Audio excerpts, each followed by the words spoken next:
صلی اللہ علیہ وسلم کی زندگی کو بھی ہمیں آئیڈیل ماننا ہے، بلکہ یہ بدرجے اولا۔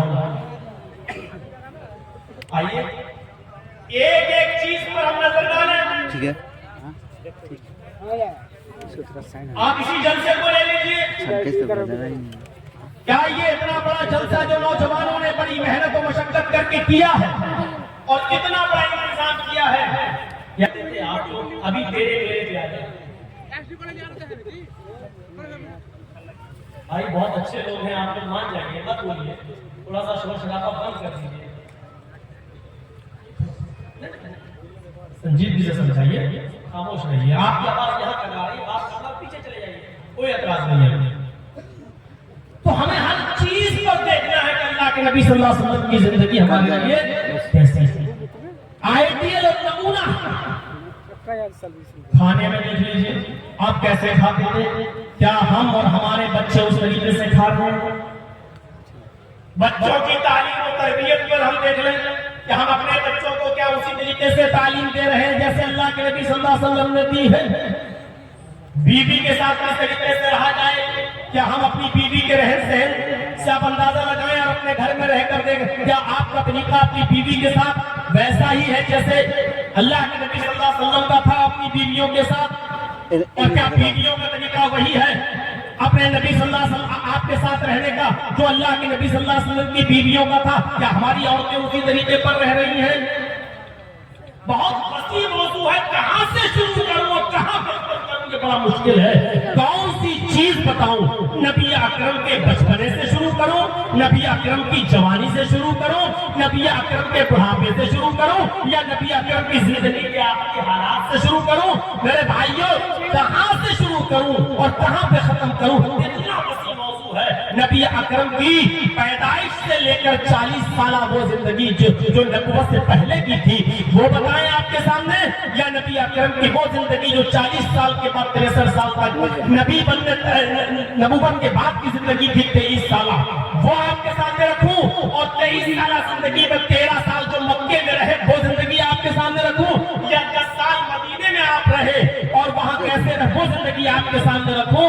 میرے بھائیوں بڑا کشمکش میں پڑ جاتا ہے سیرت کا طالب علم، اس کے لیے بڑی مشکل ہو جاتی ہے وہ نبی اکرم کی زندگی کے کہاں سے اس کو شروع کرے اور کہاں پہ ختم کرے۔ بدرجہ اولا ہے عبادیات کے معاملے میں، جھگڑے ختم کر دیا اس زمانے میں۔ اللہ تعالیٰ نے کہا کہ ہم نے تمہارے لیے رسول اللہ صلی اللہ علیہ وسلم کی زندگی میں ایک بہترین نمونہ رکھا ہے۔ رسول اللہ کی پوری زندگی ہم نے تمہارے لیے آئیڈیل اور نمونہ بنایا ہے۔ قیامت کے دن یہ سوال نہیں کرے گا اللہ تم نے نیت نیچے باندھی تھی یا اوپر باندھی تھی، پیٹ میں باندھی تھی یا ہاتھ چھوڑ کر نماز پڑھی تھی؟ اور اللہ قیامت کے دن یہ سوال بھی نہیں کرے گا کہ تم حنفی تھے کہ مالکی تھے کہ حنبلی تھے کہ شافعی تھے۔ اللہ صرف ایک ہی بات کہے گا، ہم نے تمہارے لیے محمد رسول اللہ کو بزرگ اور بڑا بنا کر بھیجا تھا اور نبی کی زندگی کو آئیڈیل اور ماڈل بنایا تھا۔ تم نے اپنی زندگی کا ہر عمل محمد رسول اللہ کے آئیڈیل یا ماڈل کے مطابق کیا یا نہیں کیا۔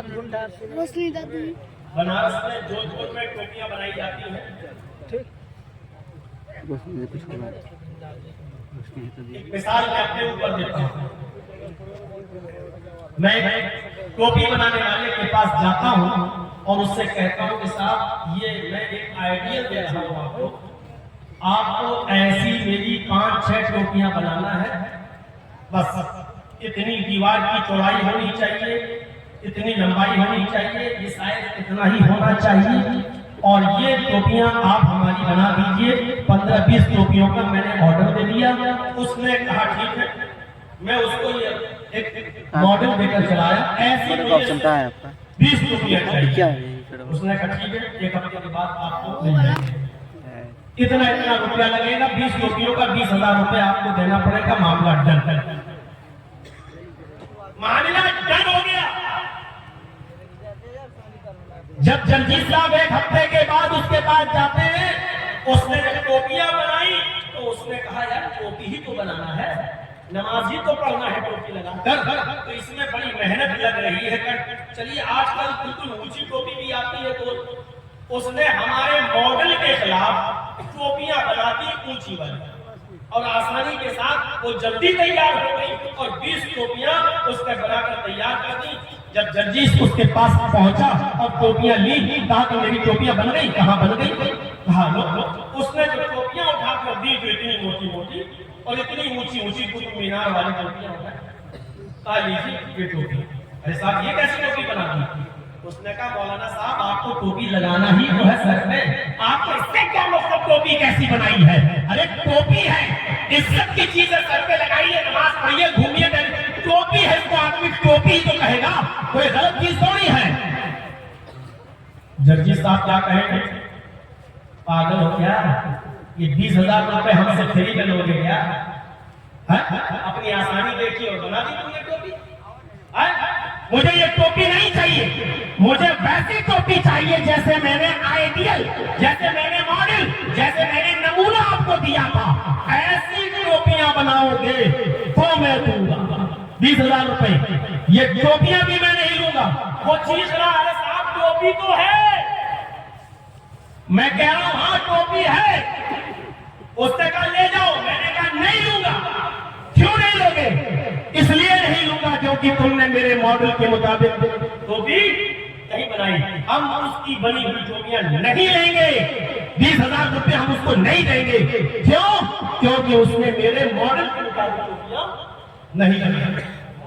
آپ کو کسی کمپنی کا پین پسند آ گیا اور آپ گئے اس کمپنی کے مالک کے پاس, مجھے ایسا قلم, ایسا پین چاہیے, آپ 100 پین بنائیے, کتنا پیسہ لیں گے؟ اس نے کہا ایک پین کا 100 روپیہ, 100 پین کا 10,000 روپیہ. آپ نے کہا ہم دیں گے. اس نے 100 پین ایک ہفتے بعد لے جائیے. 100 پین جب آپ لینے گئے ایک ہفتے کے بعد, اس نے کہا لکھنا ہی تو ہے اس کو, پین کا کام تو لکھنے کا ہے. ارے اس نے جو ماڈل دیا تھا وہ تھوڑا مشکل ہے, تھوڑا اس میں ٹائم زیادہ لگ رہا تھا, اس لیے اس نے سمپل پین بنا دیے ہیں, لکھنے کا کام کر رہا ہے, لیکن آپ کے دیے ہوئے ماڈل کے مطابق اس نے پین نہیں بنائے. جب آپ لینے پہنچے اس نے پین اٹھا کر دیے, آپ نے کہا میں 10,000 روپے کس بات کا دوں؟ اس نے کہا میں نے پین دے دیے آپ کو, بنائے تو ہیں.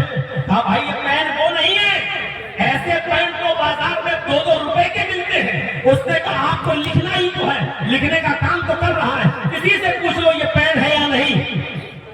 آپ کیا کہیں گے کہ پین بھلے ہی ہو, لیکن مجھے وہ پین چاہیے جو میں نے آپ کو آئیڈیل دیا تھا, جو میں نے ماڈل دیا تھا, جو میں نمونہ دے کر گیا تھا.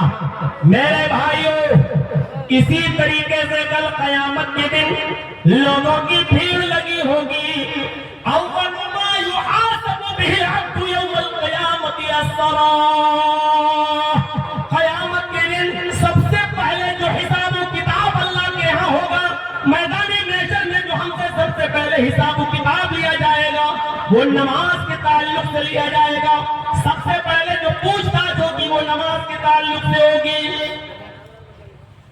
لوگوں کی ایک بھیڑ لگی ہوگی, کچھ ایسے ہوں گے جو یہاں نیت باندھے پوری زندگی نمازیں پڑھتے رہے ہوں گے, کچھ ایسے ہوں گے جو یہاں نیت باندھ کر جنہوں نے پوری زندگی نماز پڑھی, کچھ ایسے ہوں گے جنہوں نے پیٹ پہ نیت باندھ کے نمازیں پڑھی, کچھ ایسے ہوں گے جنہوں نے ہاتھ چھوڑ کے نمازیں پڑھی, ایسے ہوں گے جنہوں نے رفع الیدین کیا ہوگا, کچھ ایسے بھی ہوں گے جنہوں نے نہیں کیا ہوگا, کچھ ایسے ہوں گے جنہوں نے امام کے پیچھے سورہ فاتحہ پڑھی ہوگی, اور کچھ ایسے ہوں گے جو امام کے پیچھے سورہ فاتحہ پڑھنے کو جرم عظیم مانتے ہوں گے.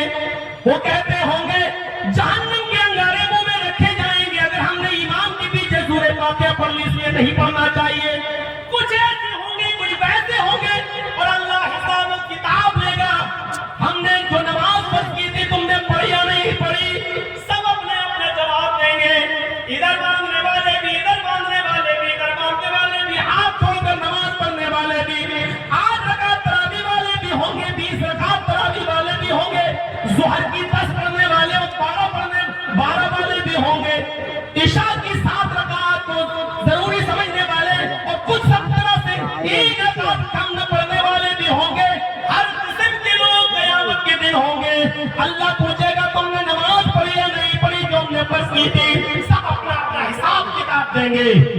وہ کہیں گے نماز تو ہے، آواز آئے گی یہاں یہ مت بتاؤ کہ تم کیسے پڑھتے تھے۔ لوگوں، ہم نے نماز سکھانے کے لیے، ہم نے نماز کا طریقہ بتانے کے لیے، ہم نے جناب محمد رسول اللہ کو اپنا آخری نبی بنا کر بھیجا تھا، اور ہم نے تم سے یہ کہا تھا لقد کان لکم فی رسول اللہ اسوۃ حسنہ، تمہارے لیے نبی اکرم کی پوری زندگی آئیڈیل ہے، پوری زندگی نمونہ ہے، اور خود تمہارے نبی نے یہ کہا تھا صلو کما رأیتمونی اصلی۔ مجھے یہ مت بتاؤ کہ اوپر نیت باندھی یا نیچے نیت باندھی، ہمارے پاس نماز وہ لاؤ جو جناب محمد رسول اللہ کے طریقے کے مطابق ہو، ہمارے پاس نماز وہ ہم پاس کریں گے اور اس نماز کو قبول کریں گے جو ہمارے نبی جناب محمد رسول اللہ کے آئیڈیل اور ماڈل کے مطابق ہوگی۔ یہ ہماری اور آپ کی طرف سے یہ شوخہ بازیاں ہیں، ادھر باندھو تب بھی ہو جاتی ہے، ادھر باندھو تب بھی ہو جاتی ہے، ادھر باندھو تب بھی ہو جاتی ہے، یہ ہماری قیاس آرائیاں ہیں کہ چار امام چاروں طرف، کسی نے اوپر باندھی کسی نے نیچے باندھی۔ اللہ نے نہ چار امام بھیجے نہ ہزاروں بزرگ بھیجے، اللہ نے سب سے بڑا بزرگ جناب محمد رسول اللہ کو بنا کر بھیجا ہے، اور عبادت بھی وہی قبول ہوگی جو جناب محمد رسول اللہ نے بتائی ہے، اور جو طریقہ نبی نے بتایا ہے وہی طریقہ مانا جائے گا، اور جو نماز نبی کے طریقے پر پڑھی گئی ہوگی وہی نماز اللہ رب العالمین قبول کرے گا۔ جیسے 2 روپے کا پین بھی پین ہے اور 1000 روپے کا پین بھی پین ہے، لیکن آپ اس پین کو قبول نہیں کرتے جو آپ کے ماڈل کے مطابق نہیں بنایا گیا، اللہ بھی اس نماز کو قبول نہیں کرے گا جناب محمد رسول اللہ کے ماڈل کے خلاف ہے یا نبی کے طریقے کے خلاف ہے۔ ہر چیز میں عبادت، اور عبادت میں طریقہ نبی اکرم کا۔ جانتے ہو ابھی کچھ دن پہلے یہ اسرائیل اور فلسطین کی لڑائی میں ہمارے لکھنؤ میں کسی نے یوٹیوب پہ ڈالا، بہت اس کا شور ہوا کہ صاحب ہم فلسطین کے مسلمانوں کے لیے ایک دن کا روزہ رکھیں گے، اور اتر پردیش کے اندر لوگ بہہ گئے جذبات میں، اور وہ سمجھنے لگے کہ ہم ہندوستان میں بیٹھ کر روزے کی حالت میں فلسطین کے مسلمانوں کے لیے دعا کریں تو اللہ زیادہ قبول کرے گا۔ آپ کی نیت بہت اچھی ہے، آپ کی نیت پر مجھے شک و شبہ نہیں ہے، لیکن آپ نے دعا کے لیے جو طریقہ اختیار کیا ہے وہ طریقہ جناب محمد رسول اللہ کا نہیں ہے۔ آپ نے کبھی کسی قوم کے لیے دعا اگر کرنا چاہیے تو اس کے لیے آپ نے کوئی روزہ نہیں رکھا، اور روزہ رکھ کر آپ نے کسی قوم کے لیے دعا نہیں کرائی ہے۔ اس لیے میرے بھائیوں، دعا کرنے کا حق ہے آپ کا، آپ دعا کیجئے، لیکن اس دعا کے لیے سب کو آپ حکم دیں کہ آپ جمعے کے دن روزہ رکھیں، جبکہ اللہ کے نبی نے نفلی روزہ جمعے کے دن، خاص کر جمعے کے دن کو متعین کر کے رکھنے کو منع فرمایا ہے کہ آپ کوئی دن اپنی روزہ جمعے کے دن متعین کر کے آپ نہیں رکھ سکتے کہ میں جمعے کے دن کا روزہ رکھوں گا۔ تو میرے پیارے ساتھیوں، اور یہاں کچھ نیم ملا اعلان کرتے ہیں اپنے فیس بک پر اور پورے اتر پردیش میں پھیلاتے ہیں کہ فلاں تاریخ میں جمعے کے دن روزے کی حالت میں اپنی مسجدوں میں جمع ہوئیے اور فلسطین کے مسلمانوں کے لیے دعا کیجیے۔ میرے بھائیوں، دعا کا کہنا تو جائز ہے، کہہ سکتے ہیں آپ، لیکن دعا کے لیے جو طریقہ آپ استعمال کر رہے ہیں کہ سب کو روزہ رکھوایا جائے، یہ طریقہ نبی اکرم کے اصول، ضابطے، آئیڈیل اور ماڈل کے خلاف ہے۔ اسی لیے ہر عبادت میں نبی اکرم کا طریقہ دیکھا جائے گا کہ نبی اکرم کا طریقہ ہے۔ ہر وہ کام اچھا نہیں ہے جس کو ہم اچھا سمجھتے ہیں، کام وہی اچھا مانا جائے گا جس کا ثبوت جناب محمد رسول اللہ صلی اللہ علیہ وسلم کی شریعت سے ملے۔ ہمارے اچھا سمجھنے سے کوئی چیز اچھی نہیں ہو جائے گی، ہمارے اچھا سمجھنے سے کوئی چیز اچھی نہیں ہو جائے گی، اچھی وہی مانی جائے گی جو جناب محمد رسول اللہ صلی اللہ علیہ وسلم نے جس کو اچھا تھا، جس کو کرنے کا حکم دیا ہے۔ اب ہم جس طریقے سے ہم اور آپ یہاں بیٹھ کر جلسہ سن رہے ہیں، کیا صحابہ کرام اللہ کے نبی کی بات و نصیحت نہیں سنا کرتے تھے؟ سنتے تھے۔ تو کیا وہ یہی طریقہ تھا؟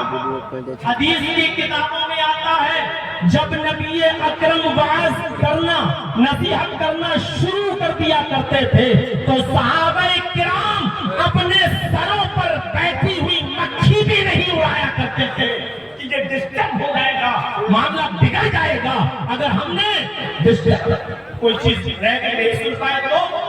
یہاں تو جمعے کے خطبے ہوتے ہیں مسجدوں میں، اور جن مسجدوں میں پنکھے نہیں لگے ہوتے ہیں ہم نے خود اپنی آنکھوں سے دیکھا ہے، اور اس زمانے سے میں نے تقریر کرنا شروع کی ہے، 25 سالیں تو ہو ہی گئی ہیں، ایسی ایسی مسجدیں دیکھی جہاں پنکھے تک نہیں تھے، تو جمعے کا خطبہ دے رہا ہوں اور لوگ آگ کا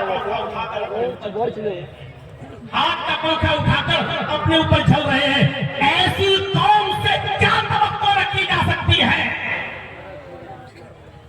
ابھی شعر سن رہے تھے آپ، ابھی اشعار سن رہے تھے آپ، اتنے دور سے بلایا تھا آپ نے، فلسطین کے اوپر بھی آپ نے نظر سنی ہے۔ کیا ایسی قوم سے یہ امید لگائی جا سکتی ہے کہ یہ فلسطین کے مسلمانوں کے لیے، وہاں کی عوام کے لیے، نوجوانوں کے لیے، وہاں کے بچوں کے لیے اور وہاں کی عورتوں کے لیے اپنی جان کی قربانی اور اپنی جان کا نذرانہ پیش کر سکتی ہے؟ جو قوم 2 گھنٹہ اطمینان کے ساتھ بیٹھ کر، سکون کے ساتھ بیٹھ کر ایک دینی جلسہ نہیں سن سکتی ہو، بیچ میں اس کو کئی بار اٹھنا پڑتا ہو، ایسی قوم سے کیا آپ یہ توقع لگا سکتے ہیں کہ یہ قوم فلسطین کے لوگوں کی مدد کرے گی؟ اچھی آواز میں تقریر سن لینا اور اچھی آواز میں مشاعرہ سن لینا یہ ایک الگ چیز ہوتی ہے، لیکن ہمدردی کے طور پر میرے بھائیوں کسی کو یاد کرنا اور ہمدردی کے طور پر اس کی مدد کرنا یہ الگ چیز ہوتی ہے۔ تو ہمارے جناب کتنا وہ بھی جلسوں میں، اور ہماری تقریر میں جب یہاں ہو تو سارے اور سننے والوں نے کیسے ہوتا ہوتا تصور کریں یا بیٹھ جائے اور پچھلے جاؤ، مجھے معلوم ہے کہ خود سے نکل کے رہتی ہے اسی دن نہیں ہو سکتی، چاہے 100 سال ملک کے پائے میں رکھو، ہم کتنا بھی چیخیں گے وہ آپ وہی کرو گے جو کرتے آتے ہیں۔ 25 سال تک نہیں سدھری قوم کو اب کیا سدھرے گے؟ ٹھیک ہے جانا تو جاؤ، شکر کے مریض ہوں، پیشاب زیادہ لگتا تو جائیے۔ تو میرے بھائیوں سنیے، لقد کان لکم فی رسول اللہ اسوۃ حسنہ، ہر چیز میں نبی کا اسوہ دیکھا گیا ہے۔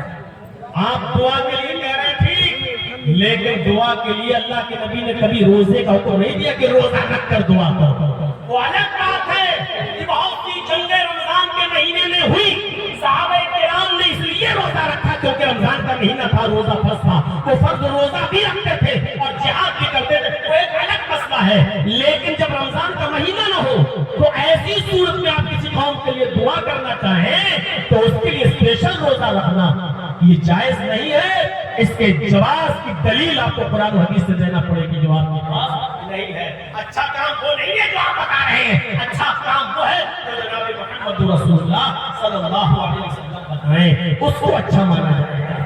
نماز کا مسئلہ ہو، روزے کا مسئلہ ہو، کوئی بھی مسئلہ ہو، ہر چیز میں ہمیں اللہ اور اس کے رسول کو دیکھنا پڑے گا۔